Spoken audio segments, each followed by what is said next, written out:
the energies that be, the forces that be, tend to even things out. And you will sooner or later give your pound of flesh for your forward movement. Constructing your life is about much more than just building a bank account. Each week, join mindset coach Austin Linney as he interviews guests who are constructing their dream lives and impacting the world around them on a daily basis. If you're an entrepreneur or wanting to start a business, or you just want to hear motivating stories of how others have overcome the odds, you are in the right place. And now for your host, Austin Linney.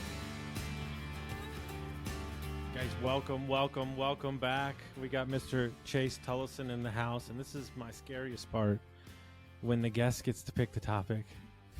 Because depending on how much sleep I've had or what I'm dealing with, they could catch me off guard, so it's all good. I'm going to go light for this first one. When I bring my second one, we'll see how it lands.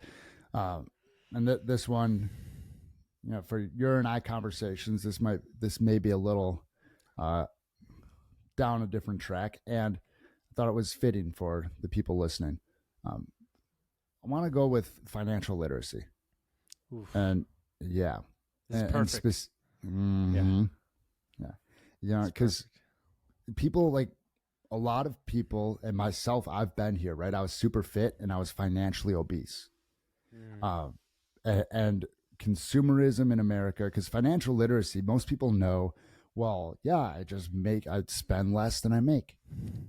Okay, cool. How do you spend less? You release the connection, the want, the need to have that new $100 shirt, or those $200 shoes, or that $70,000 car. You drive around in a 2007 Toyota with $50,000 in the bank, and people think you're poor. You drive around with $1,000 car payment on a Lexus and living paycheck to paycheck, people think you're rich. There's something completely skewed there.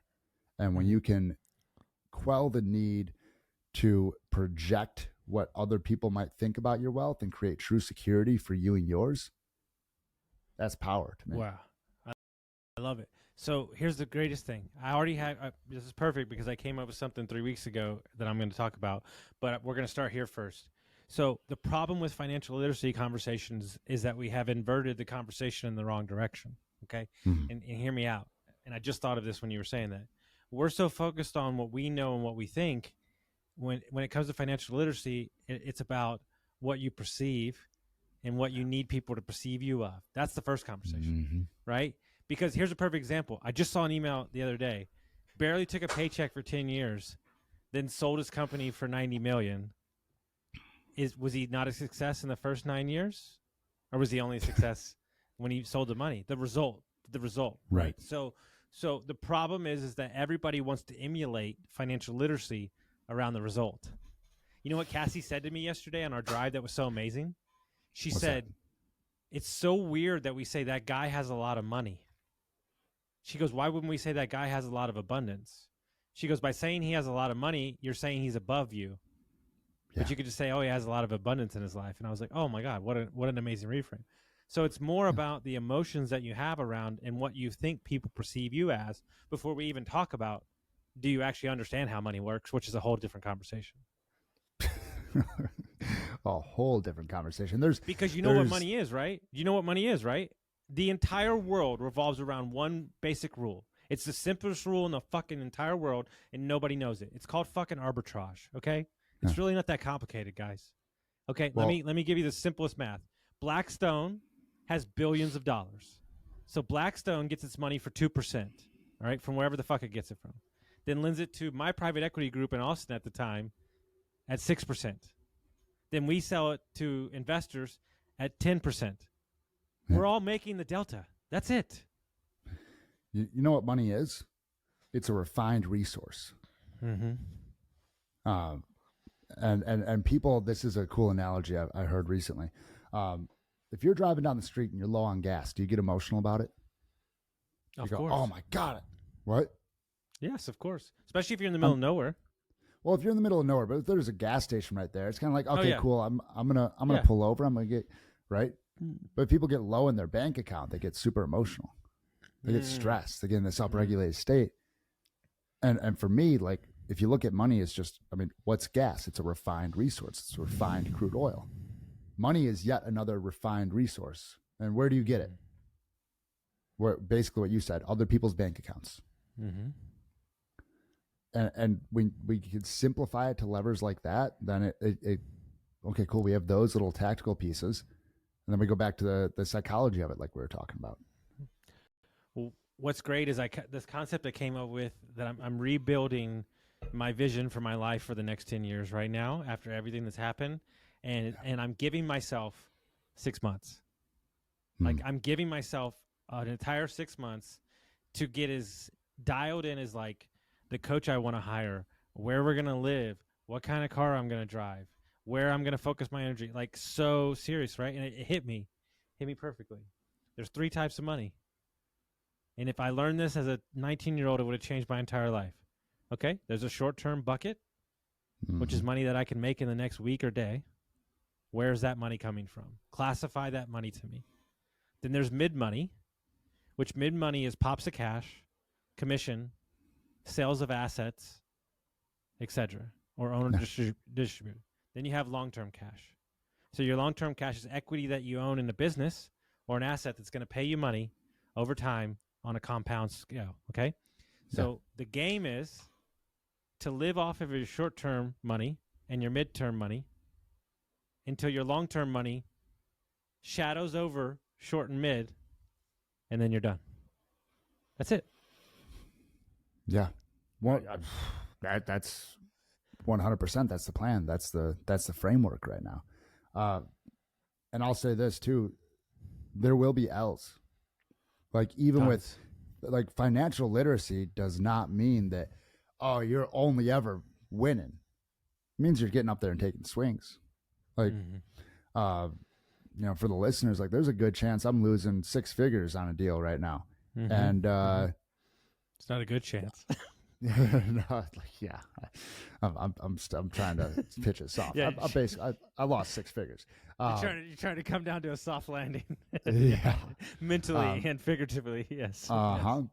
Yeah. And I could sit and like, oh man, where'd that go? What's that doing? Like, yeah, sure. The fact that we have other things playing makes that a little easier. And if I sat dwelling on that,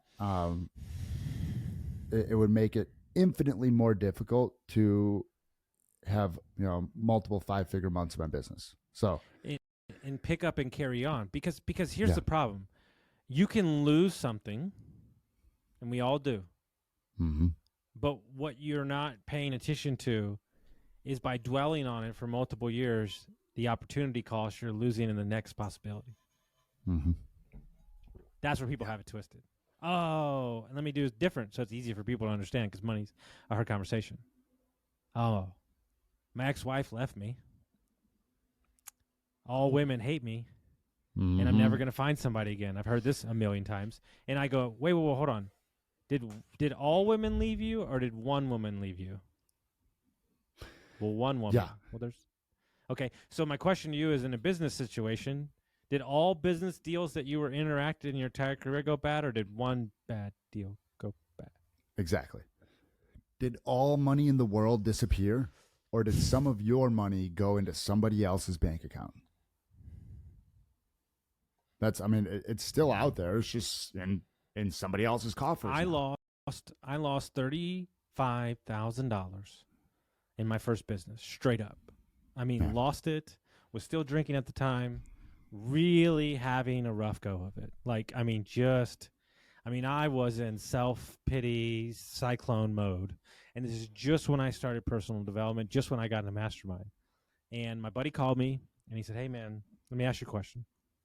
He said, did you leave your W-2 because of this? Yes. Did you go to college? Well, I dropped out 3 times. Okay. Did you go to business school at Wharton that I'm unaware of? No. Okay. Had you started a business at that scale before? No. Okay. So how much does a general college cost? That's about $100,000. He goes, so you're telling me that you saved $70,000 and you got the best business degree you've ever got in your entire life? Okay, we good? Now pick yourself up and let's get back to work. Yep. Whatever you choose to believe in, the energies that be, the forces that be, tend to even things out. And you will sooner or later give your pound of flesh for your forward movement. Mm-hmm. Mm-hmm. Well, and I think the two best books I've read about money and just the understanding of money is Kyle Cease, The Illusion of Money, and the reason that you want it is the reason you don't have it. Absolutely amazing. And then Psychology of Money by Morgan Housel is just epic. I read that one in January, and that was going to be one that I talked about on this chat. Like, like 20 short digestible chapters. You can read each chapter in like 10 minutes. Like I read the hard copy of that one, and I read it in 20 days because I knew he's geniusly written, because I knew I could read a chapter easy before bed, even after a long day. Have you read his new one? No. I think it's even better. Really? So same as you ever, same as it ever was. It's about the history of business in the world. And he basically does the same thing and tells you how we all think everything's new, and it's all the fucking same. Mm-hmm. It's all the same. Well, I mean, this is something I've been saying since I was in health and fitness. Principles transcend paradigms. Mm-hmm. So you might have had a village with a blacksmith and a cobbler and a farmer before, and those were their businesses and those were their trades. And that was the paradigm, that it was the small community. However, the principles that kept those people in business and created the thriving businesses and the empires back then are the same principles that work in the new online age. Oh, my God. It's so the truth. Well, guys, we gave you some tactical things, an amazing conversation about money, and I hope you got some value from this, and we'll see you next time. Guys, let me take a minute to tell you about my buddies over at Lead Hub, Ben and Aaron, the best humans I know. Not only are they amazing at marketing for trade companies, but Ben started his HVAC company in his garage, sold it for multi-million dollars. So when this guy talks, I listen. When we took over Dietz Mechanical, we had 22 reviews in 22 years. In 7 short months, we went from 22 reviews to 107. We went from a 4.2 to a 4.7. We tripled our Facebook presence and we tripled our calls.